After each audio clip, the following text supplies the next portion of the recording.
Hello and welcome to Tech and Learning Future-Proofing Your District Plan Conference.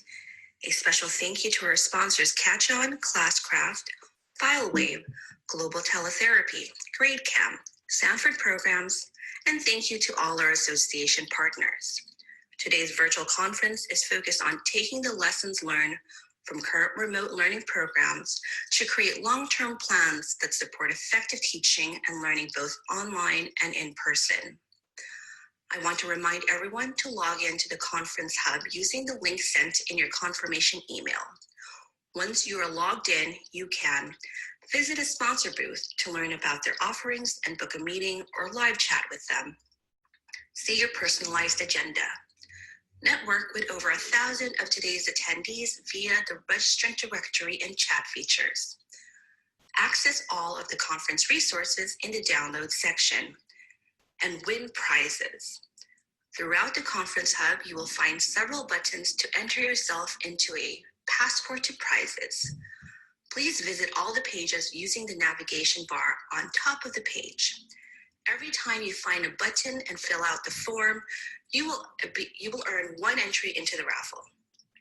All entries are eligible for a series of prize drawings, only one prize per participant. You can enter once for every button you find. We will announce winners via email at the end of the conference. Before we begin, I'd like to cover a few housekeeping items.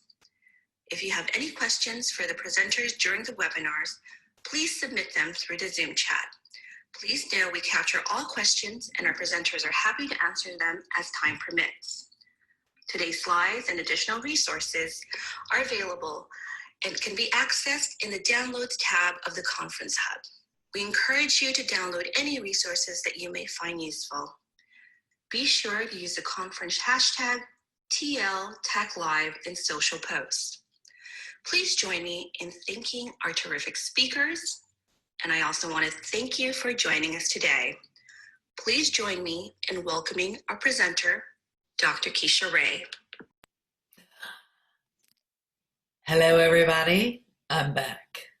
That's right. I've only been here for a total of 12 hours, but I'm here for you, and I'm here all day for you, listening to country and drinking sweet tea. But now, to make it even more entertaining for you, we've got a lot more panelists. I wanted to play the guessing game of guess which one is Kecia, but I feel like most of you have seen me all day, so that wouldn't be very fair. But let me share my screen. Everybody knows I've had technical difficulties on this all day. So let me do this. This is the test. Can the technologist use the technology? That is the question. Okay, here we go. And boom, chakalaka. Today, we're going to focus on, in this session, we're going to focus on measuring success in blended learning.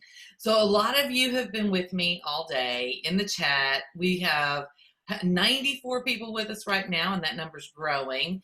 People are going to find out how awesome we were, and they're going to log in from other sessions, just saying. But this session is super exciting for me because we get to hear from people who are doing the work. Right now, you've just heard from like this lady that likes to talk about doing the work. But now we're going to hear about from the people who are actually doing the work. And they are from Palm Beach School District in Florida. So they're burning up too, just like me. Mark is not. He's in New York, so he's probably cool and getting ready to chill out with an amazing martini, but like I'm fixing to do after this session. But I'm really happy that you guys are here. And Bernadette, Rebecca, and Mark, if you can't tell already, I try to keep this super informal and fun for everybody.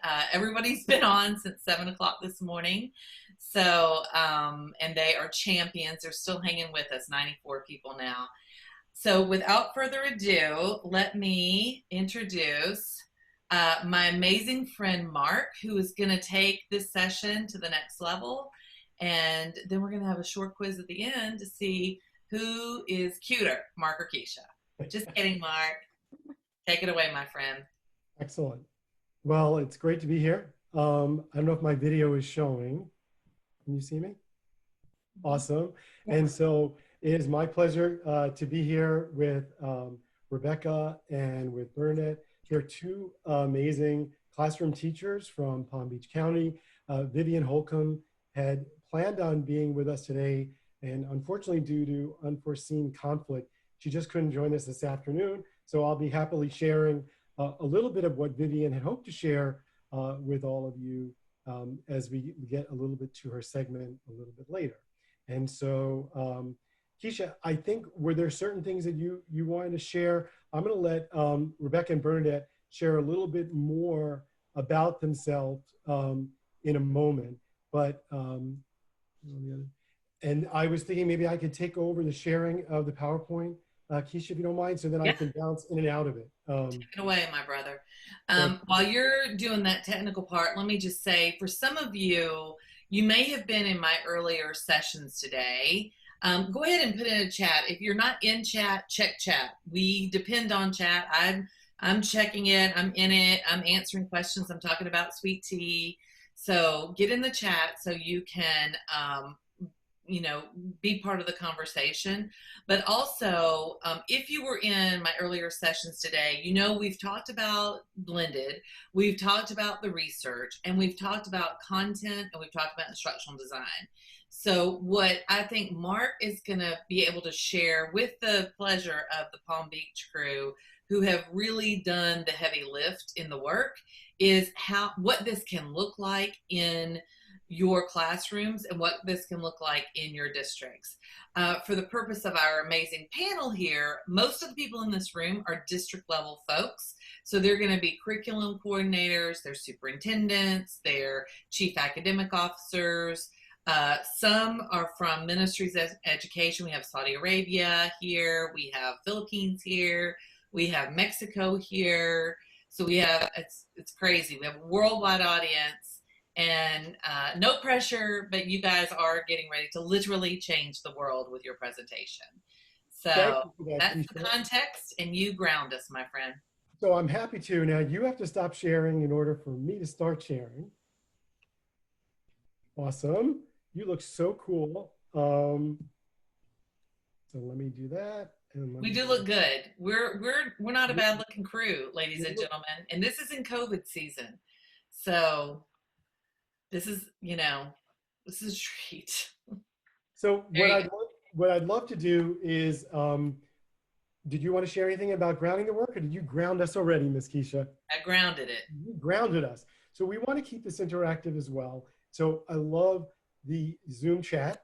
I'm going to kick it off, and then I'm going to let our lovely friends introduce themselves. And so I really look at this work and our life as educators as a journey. And especially as we think about this work as schools came to close and we moved quickly to remote learning, you know, we look at it as this long road. And I think in the very beginning, there probably wasn't so much light at the end of the road, jumping in and doing everything that we possibly could to really make this come alive for the students that we're serving. Who am I? And why am I here? I'll give you a little background. I started as a K-1 ELL teacher, became a literacy staff developer. Some of you may know me as an author or the founder of Mondo Education. And I led that for many, many years, and recently stepped aside from being the leader of Mondo. It's now in the great hands of Carnegie Learning. And I'm getting to do a lot of exciting work, working with different EdTech companies and a lot of different districts. And it's been really exciting doing this work with different districts as we've come to navigate the work as we move to remote learning. So with that, I would love for Rebecca to tell a little bit about her story and introduce herself. And then we'll let Bernadette introduce herself as well.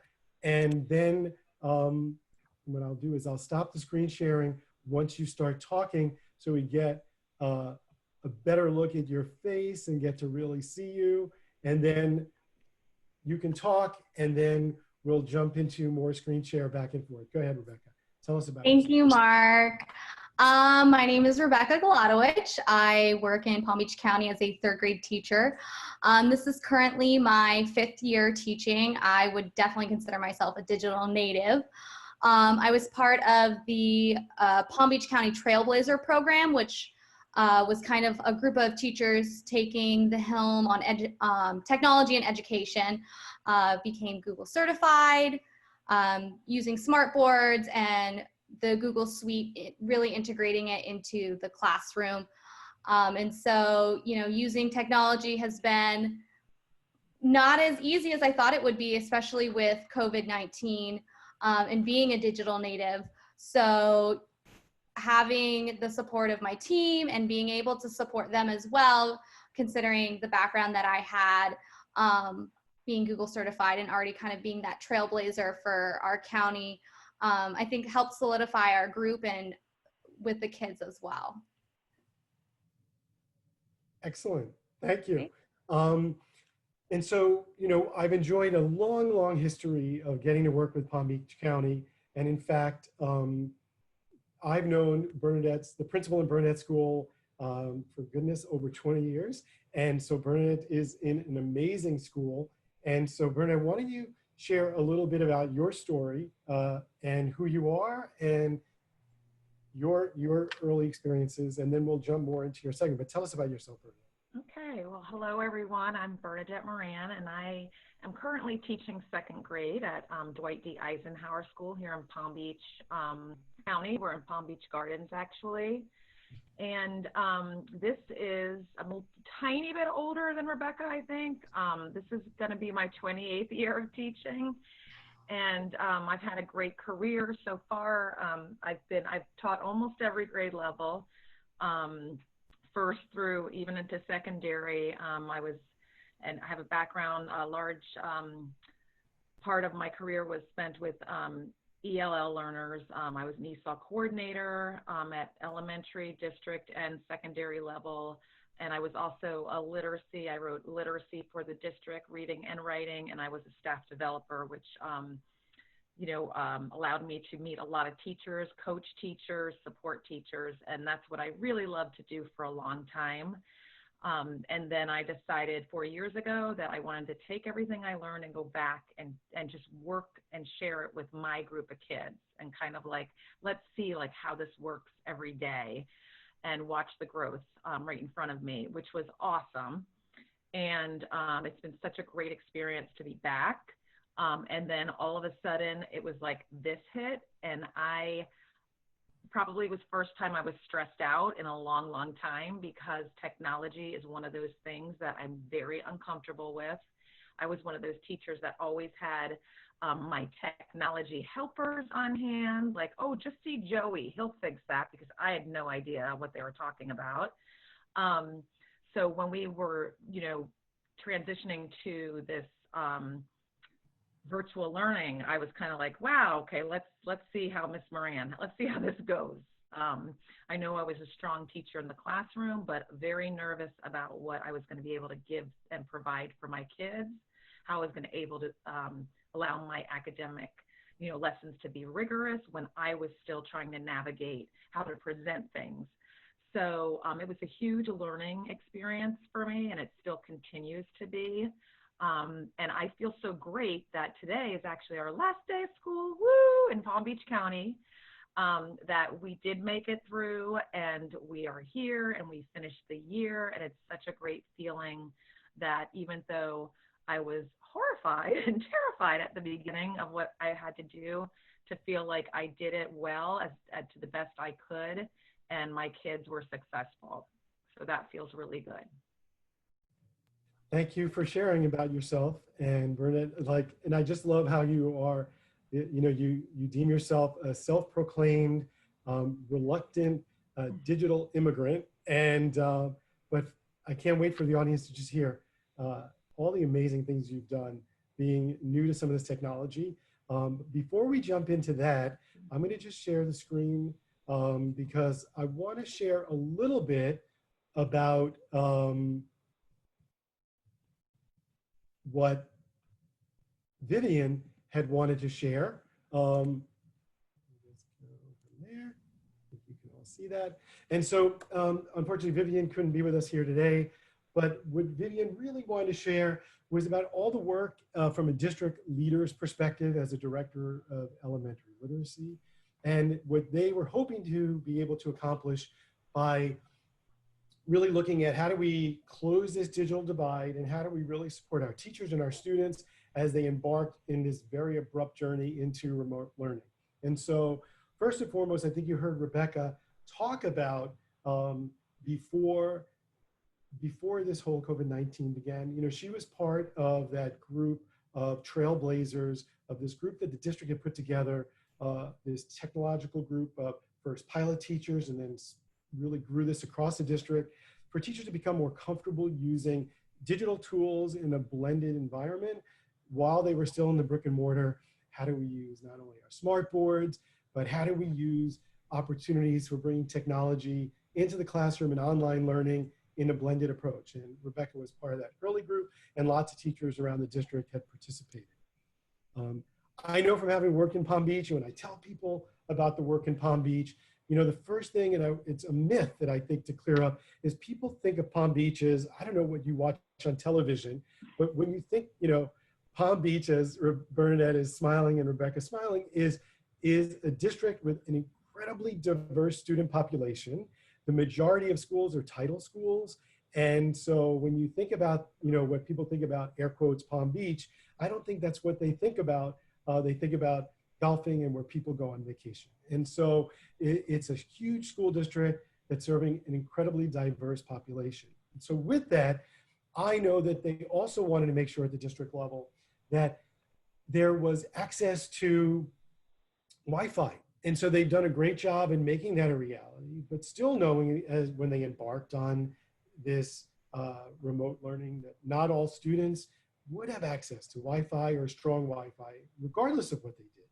And beyond that, the large body of teachers that were embarking on this remote learning in such a quick way needed some additional support. So this part blew me away, what Vivian and her team had done is, and Bernadette knows, I think Bernadette had been at the district team as well for years. What they did was they created for every single grade for literacy a mini lesson that was recorded that had text with them and specific instructional focus linked to standards. For every single day, for every single elementary grade level, they created these mini lessons that were recorded. And then they made them available to teachers so that for teachers that were just jumping in, it made some of the initial days of this work and even beyond a little bit more manageable because you knew you had something that you can share with your students in Google Classroom. But beyond that, they knew that because some of the students did not have Wi-Fi access, that they then broadcast this on television to make sure students had access to this learning. And I just know from having been at Mondo and what it was like to create materials, this enormous task of generating that, and they did it in such a quick effort. I mean, it's a Herculean task. And so I think, you know, we send applause over Zoom and we send applause over Google, or we could do virtual. We can't see you all, but let's all give Vivian and her team an amazing round of applause because I know how extraordinary of an undertaking that is to be able to create those resources for the children and for the teachers in Palm Beach County. So today for me is a celebration of incredible teachers. And I want to applaud teachers all over the country and the district leaders that really have helped them make it through these intense weeks and this long journey to do this incredible work. And I thought, who better to kick this off than Bernadette, who really, you know, she jumped in, she took a deep dive, she jumped into this process. I had no choice. You had no choice, but sometimes necessity makes us jump in. And so with that, to me, getting to know Bernadette, to me, Bernadette is the embodiment of a lifelong learner, and her love and her passion for teaching and her support for her kids really is what made her jump in. And so with that, I'd rather hear you, Bernadette. And so why don't you share with our audience in our group today, just really from the beginning, how you jumped into this transition. And I think what I want our listeners to pay attention to is your wisdom. Yes, you're a seasoned teacher like I am. We've been around the block, but I just think when we jump in sometimes and we rush, I just want the listeners to think about the wisdom of how you created space for yourself and for your students to really jump in and take on this remote learning work. And so with that, I'll hand it over to you. I'm going to stop sharing so we can really see you as the speaker and see your beautiful face and hear your words and hear it from your voice. Thank you, Mark. So my first steps, there were a lot of emotions, obviously, how you're going to do this, how you're going to support your kids. I'm a big believer in really connecting with your kids. And once you got that connection going, you can teach a child anything. They're going to learn from you. So having, an SEL background and lots of routines within our classroom, it was very important to me that the kids did not lose that connection with me and their classmates during this time. So in thinking of how I was going to organize, first of all, how am I going to learn how to put my Google Classroom together? That was going to require help from my peers, my coaches, people that I feel comfortable with, who know my strengths as well as my weaknesses, who have patience with someone who is a reluctant digital or techie person. So thinking, okay, I'm going to have to get together with somebody. I'm going to have to figure out this platform and how I'm going to present when I'm going to present, first of all. And then thinking about the kids and how foreign this is going to be for them. They did have computer skills because they were required to do 15 minutes of reading and math every day in my classroom. I was hoping they wouldn't have to.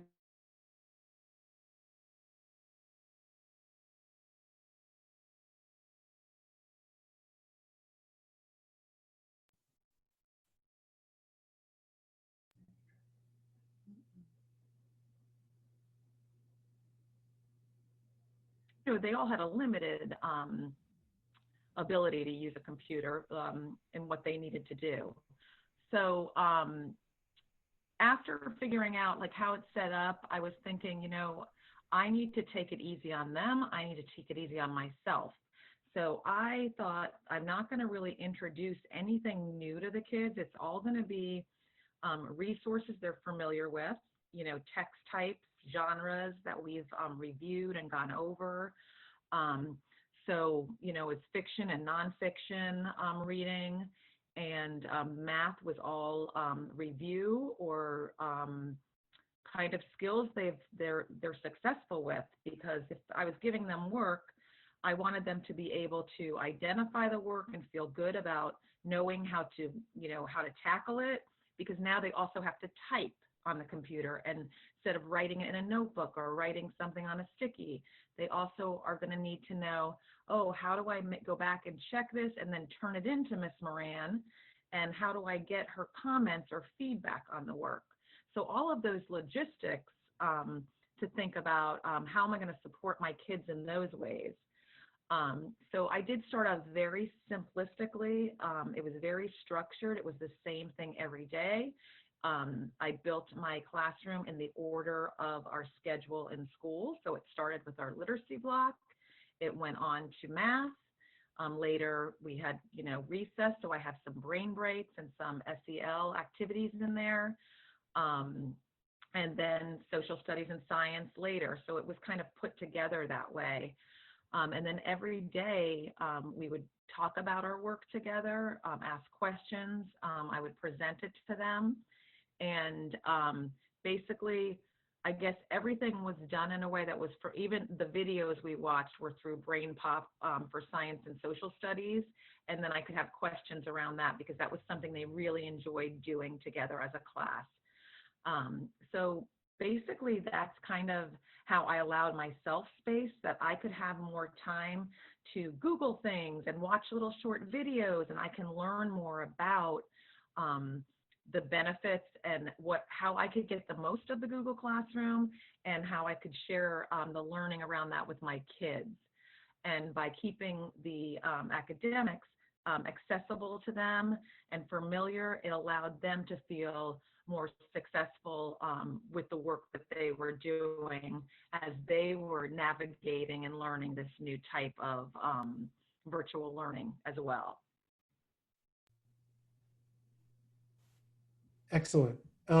Thank you, Bernadette. And I've just put up some tips for the reluctant digital immigrant, or for anyone that feels that way, that Bernadette had put together. But again, I like the way in the beginning you used some familiar resources so that you gave yourself the space to really take on the new technology, so that you were in your zone of proximal development, but also for the kids, so that they were reviewing some of the work that you had previously taught, had familiar text, and then could take a deep dive in, and then you then ratchet it up as you move forward.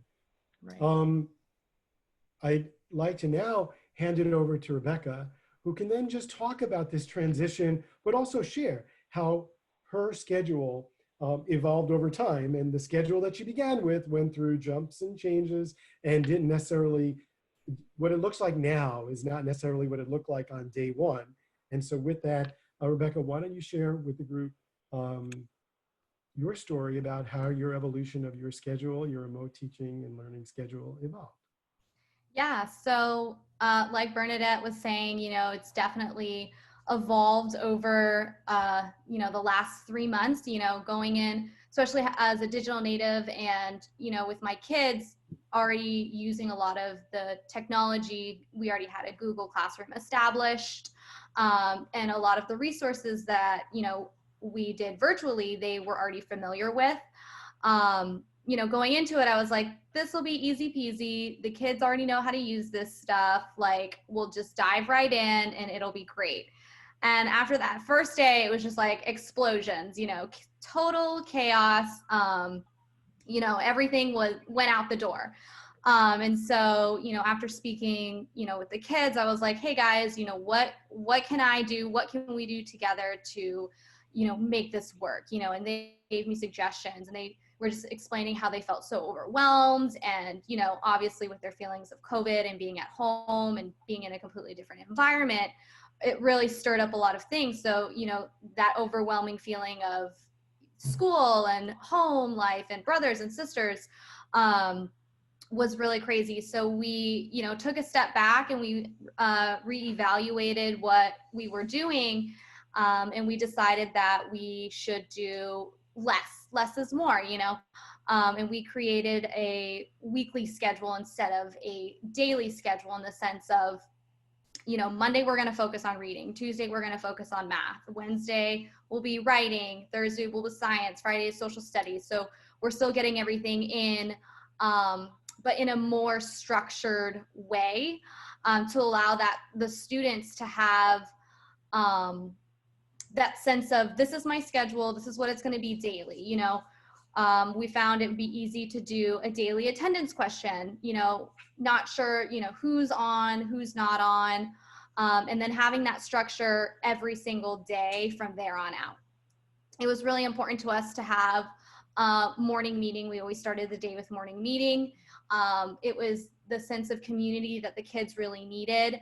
And it really set the tone for the day too, because they knew every day at 9:30 we had a morning meeting, whether it was for 10 minutes, for 20 minutes, or for even just a few minutes, just to do that quick check-in. Hey, how are you doing? And it really gave them a sense of, this is school. So, just like Bernadette was saying, creating that structure in a physical room to now creating that same structure virtually. And so I did things a little bit differently. I did a lot of pre-recorded lessons for my kids. We, at our school, not every student has a device, and not every, family has one child to one device. So you would have 5 kids with one device, and they would need to share that device. So having these pre-recorded lessons allowed students to see, me and a structured lesson, not necessarily at a specific time, but when they were able to do it. And so I had those posted on the Google Classroom at certain times every day, at the same time, same days of the week. So it was that familiar setting for them. And then I found that it was easier we use Google Meets instead of Zoom. And so being able to cut my class in half, having 22 students, on one Google Hangout or Google Chat meeting and then trying to present my screen and not the kids not knowing when to mute themselves and that kind of thing. It just was very chaotic. So I decided, I was like, we're going to split in half, and it was more effective that way. And I felt I, as the teacher, was able to control the setting a little bit better in a smaller group to do our shared readings. And they were able to get that twice a week. So the kids knew their schedules. So if they were a Monday, Wednesday kid or a Tuesday, Thursday kid at the same time every single day. And then we also did the same with our small group reading. And, you know, setting those norms were so important for us that very first week. I had to relate to the kids a lot. I'm like, you know, just like if we were in small group in the classroom, you know, you're not going to talk over Johnny, you're going to wait till he's done to start talking. So same thing, if you're not talking, you know, if it's not your turn, you're not going to say anything. And so for them, it made a little bit more sense making that connection to, you know, what we're doing in the classroom is the same thing that we're going to do on a computer in a meeting together. And it really created the environment of, you know, with them equally sharing the space as well. And then, you know, I know our focus has a lot of been on reading, but I definitely included science, social studies, and math and writing. Those pre-recorded lessons were in there for kids daily. And they were able to see on the Google Classroom, you know, every single day what the expectations were, which assignments were due, and the feedback that I had given them as well as the due dates. And then I definitely dedicated my Fridays to a one-on-one check-in. I felt that was super important for the kids to be able to have that one-on-one time with me, to just chat about anything, to see how they were doing with their assignments, their home life, whether they needed any specific help. And so they really look forward to that at the end of the week. You know, it was just one-on-one, and sometimes they just wanted to see my face, you know, or they just wanted to see someone's face and have a conversation with someone. Thanks, Rebecca. And I think what's critical is this blend of synchronous and asynchronous. And so that what you've put together is both where you brought kids together for whole group instruction, and then they had alternate days, and then also how you then sort of flip-flopped, and then if they didn't have you for whole group, then they would get you for their small group, so that they did have teacher time, but it never amounted to a large amount of synchronous learning that exceeded, you know, what Dr. Kecia would say is ideal for elementary students. And I know you both really did a great job of that. And then I think this piece about being responsive, I think that small group time really, there were a lot of questions in the Zoom chat about, you know, how were you responsive for ELL students? And I know in Bernadette, we'll talk a little bit more in the next segment, because I know you have a large number of special ed students in your classroom, Bernadette. But I think between the one-on-ones and the small group work, you really afforded a lot of opportunity for meeting the needs and being really inclusive in your work. So now let's get to the meat. So now we've gone through the schedule and we know what time it is, so it's good. We're trying to stay on track. And so with that, I go to Bernadette. So where Bernadette could talk about, okay, now we've got whole group. And we know, like, between mute and non-mute, and how do we get kids used to that, and split screen and all of that. Turn over to you, Bernadette, and share about how you brought whole group reading to life in your classroom. Okay, so I also, like Rebecca did, is lifted my morning meeting.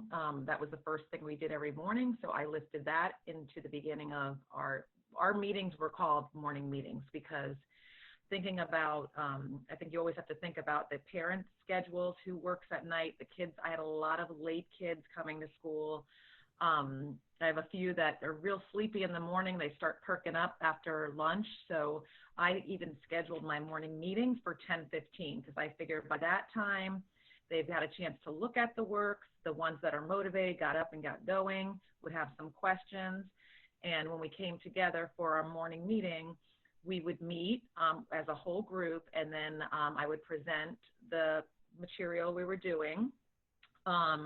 And then that allowed me afterwards, I had certain kids to stay on with me So whether it was like 1 or 2 kids, or whether it was 4 kids where we were all working on one thing that they needed support with, that's kind of how I always started with my whole group, and then I broke off from there. I love that Rebecca did that one-to-one meet. I did that with several kids, but it wasn't on a regular basis. I think that's a beautiful thing. I'm already thinking of how I'm going to restructure things next year. And I saw there was some questions on like our schedules. You know, what do you think about keeping it for next year? I think that always is going to depend on the dynamic of the group you have and who you're working with, of how your meets go.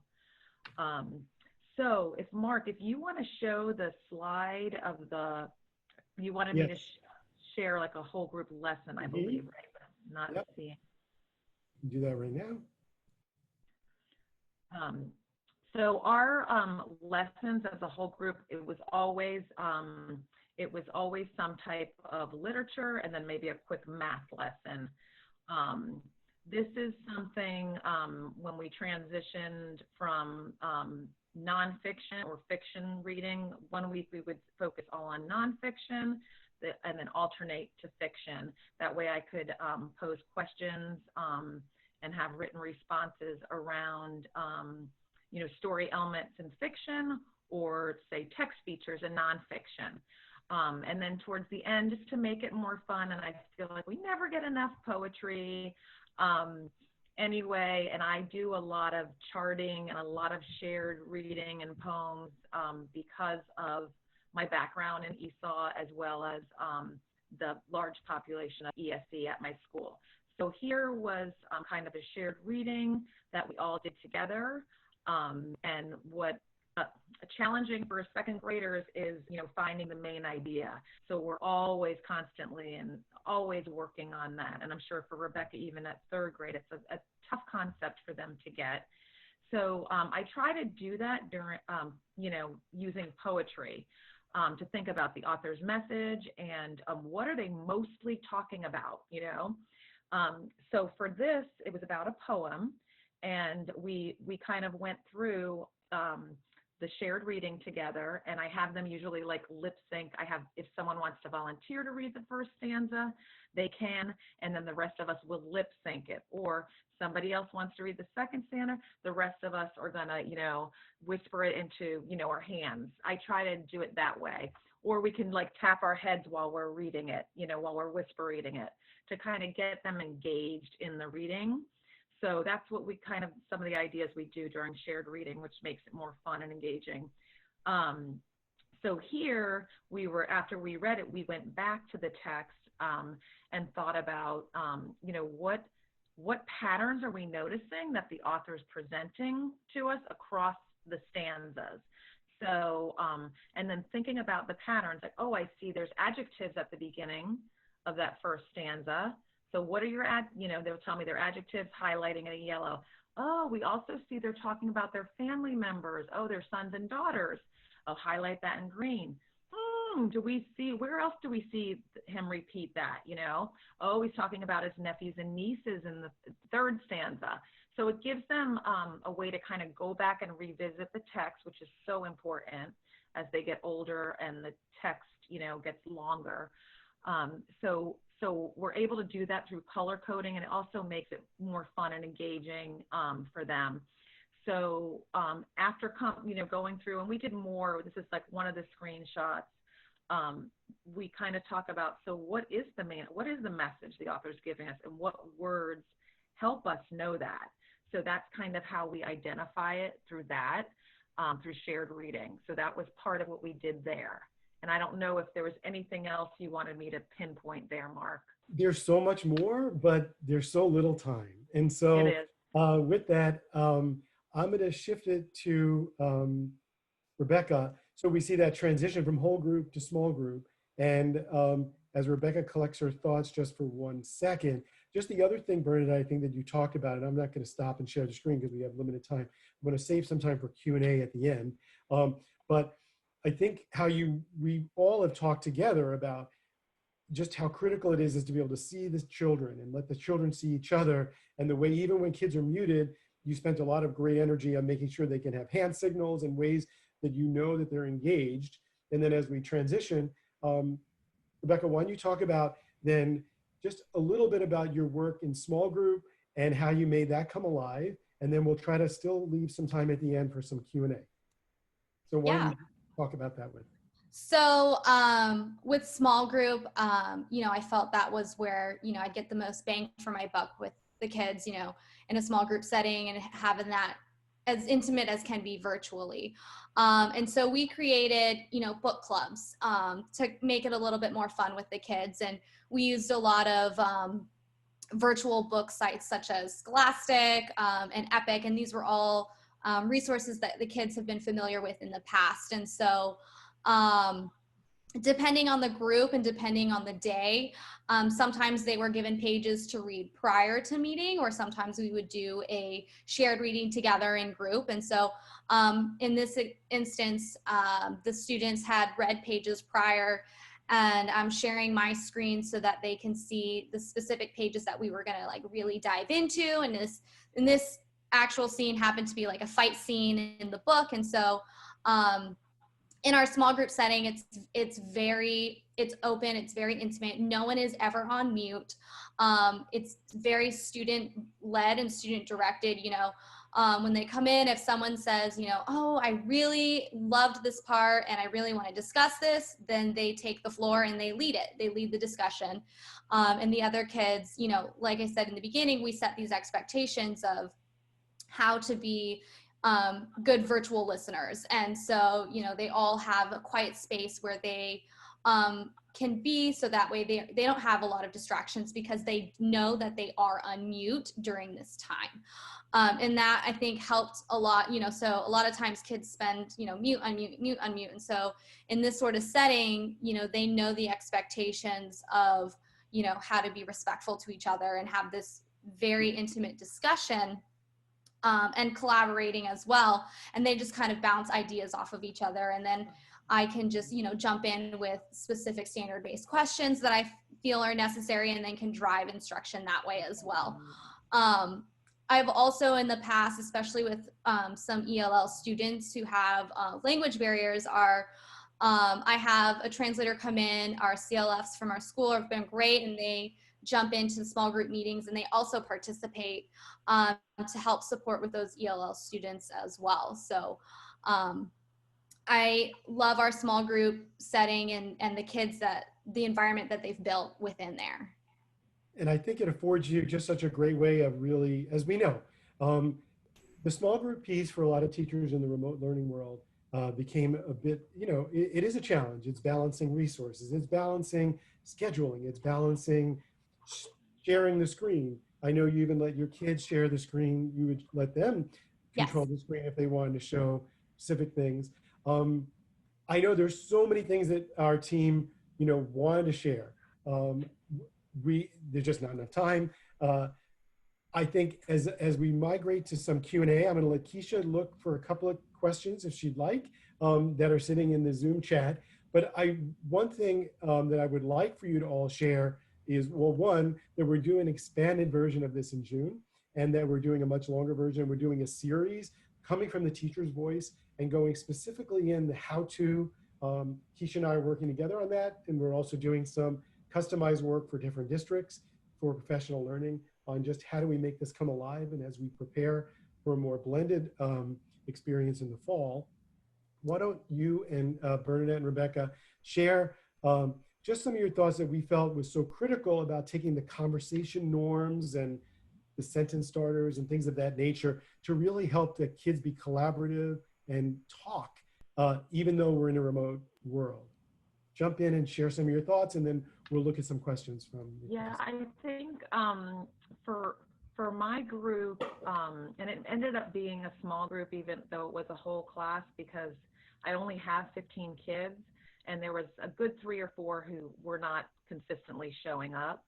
But there's a lot of processing issues in my room, so I think to engage those students, it was helpful to kind of give them a heads up and say, like, you know, so what are we thinking about the event and the story?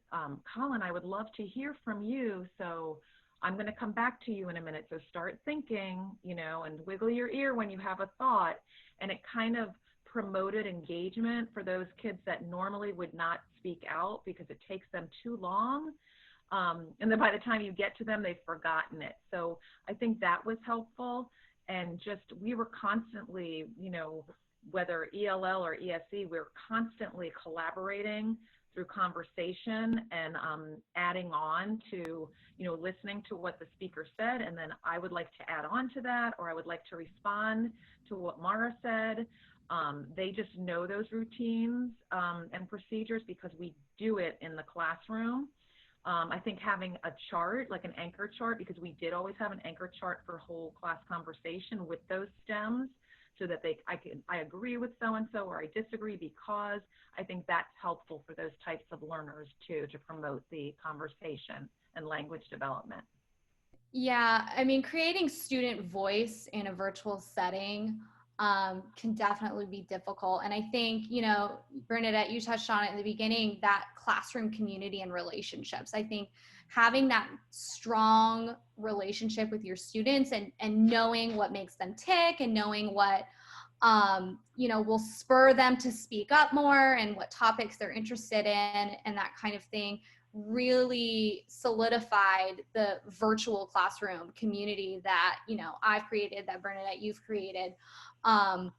And it really, it built a sense of trust with the kids, with each other, and knowing that, you know, yes, I'm sitting in my bedroom and sharing my screen with you. And a lot of my students, you know, had to get over the fact of that they were home, but they were still learning. And so helping create that voice with, you know, those really strong relationships, I think, honestly, if without that, none of this really would work. Right. Well, there's so many great questions in the Zoom chat. And so we're going to keep going until Kecia tells us to not, or someone jumps in, because I know we're really at the end of the session and we want to honor, because I know you guys have been going all day long, and I know there's one more session right after this. But Shannon asks, what would you do the same and what would you change as you think about a more hybrid blended approach with between brick and mortar, you know, when school opens and then going into online as well?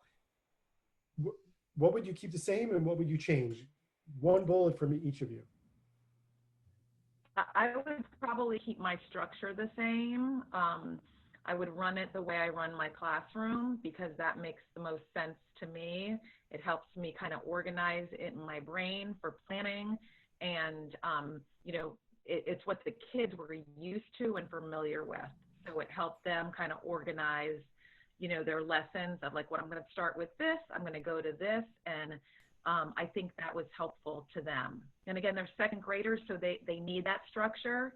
Again, I think it depends on the dynamic of your class and the level of your kids.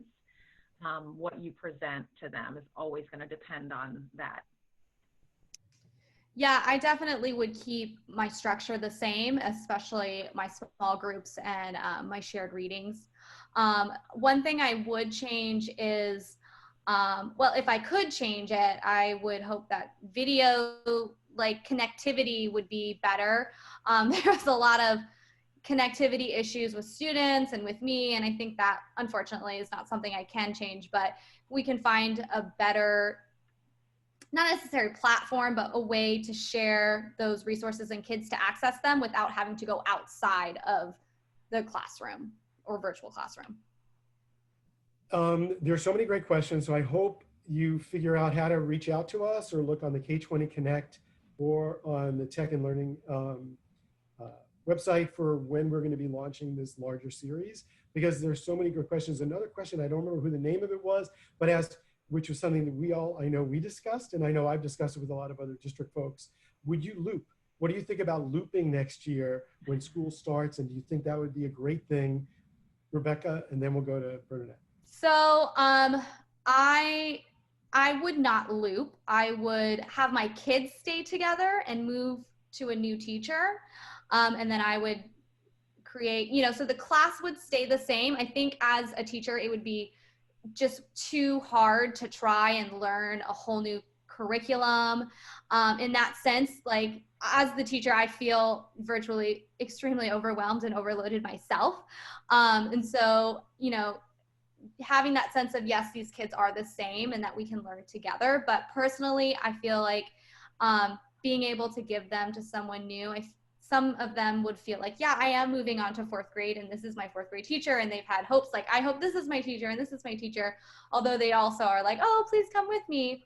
I think personally for me, I would be just a little too overwhelmed with that. And then if, you know, transferring back into the classroom, you know, with a new grade level, I would not personally loop, but I would prefer to keep my kids together as a unit and move to a new teacher. And Bernadette? I'm all for looping. I think it's amazing. I've done it several times in the past. Now with this group, I would not prefer to loop for, for many reasons. But I think it's great if you have the right dynamic. My kids were so, they really struggled in a lot of areas, and I feel that they need some peer tutors in their room that are, you know, they need some kids that are at higher levels, that are more mature, some role modeling. So we've been very strategic with my group of how we are kind of placing them with other kids going into 3rd grade. But I'm a big fan of looping. I think it's amazing. I like to change jobs every 3 to 4 years. So this is my 3rd year, and I'm 2nd. I'm going to 5th next year. So thanks, Bernadette. so I will be actually with You're gonna love 5th grade, Bernadette. I taught that. Yeah, I taught it, and I looped. I actually looped from 2nd grade to 6th grade with the same group of kids, and loved it. And those little munchkins are in their 40s now, whatever. Wow. But they still reach out to me. We still have a very, very tight group. I agree. I love looping. I think it's great relationship. Super healthy. Yeah, if you've got the right, you know, like you said, if you've got the right kind of set of dynamics with your kids, and it's awesome. And as Mark said, we do have some plans to offer sessions like this in June. So stay tuned. Check out the K20 Connect website. That's where we're going to be offering them. And we've got some other really cool things in the works with professional development and some courses. So please check us out. Pay attention. Check his email out. Take a picture of that slide right there so you can stay in touch with us. Let's give claps to the Palm Beach people. Yay, Palm Beach. Awesome. So in the chat, I better see some clap emojis. Come on, put it out there. 75 people. I need to see 80 of them. Y'all were amazing. It was really awesome all day. It's been very conceptual. And you guys really, thank you, Kyle. You guys really made it real. You put into action. I mean, you like brought to life what I've been talking about all day long. So I thought it was really awesome. And I can't tell you how much it means to me for you guys to be here at 6 o'clock your time doing this for us. So it's happy hour now. And we can put some martini emojis in there for Mark. And we're going to put some rum pina coladas in there for the Florida girls. Thank you guys so much. Thank you, Kecia, and thank you, Bernadette and Rebecca, and applause. You're true champions, and you are an inspiration for teachers all over, and thank you. In your last day of school, enjoy it tonight, and thank you so much for sharing. Woohoo! Thank you so much for having us. Thank you very much. All right, my friends, Marie has something to share with everybody, and then we'll move to our very last session of the day.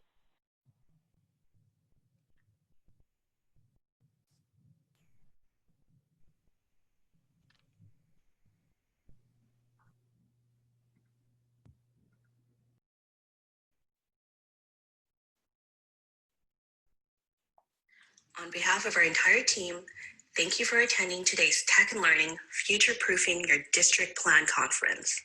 A special thank you to our sponsors, Catch-On, Classcraft, FileWave, Global Teletherapy, GradeCam, Sanford Programs, and thank you to all of our association partners. Please join me in thanking our terrific speakers today, and I want to thank each and every one of you for joining us and spending this time together. And don't forget to register for next week's Tech and Learning Roundtable webinar on Wednesday, June 3rd. Join Dr. Kecia Ray as she speaks with district leaders about the security issues related to online learning, a school plan for next year, such as keeping data private, cybersecurity concerns, and monitoring online activity to make sure students are safe and content is appropriate. Please register by visiting www.techlearning.com/events. We look forward to getting together with you all again in person soon. Until then, stay safe and healthy.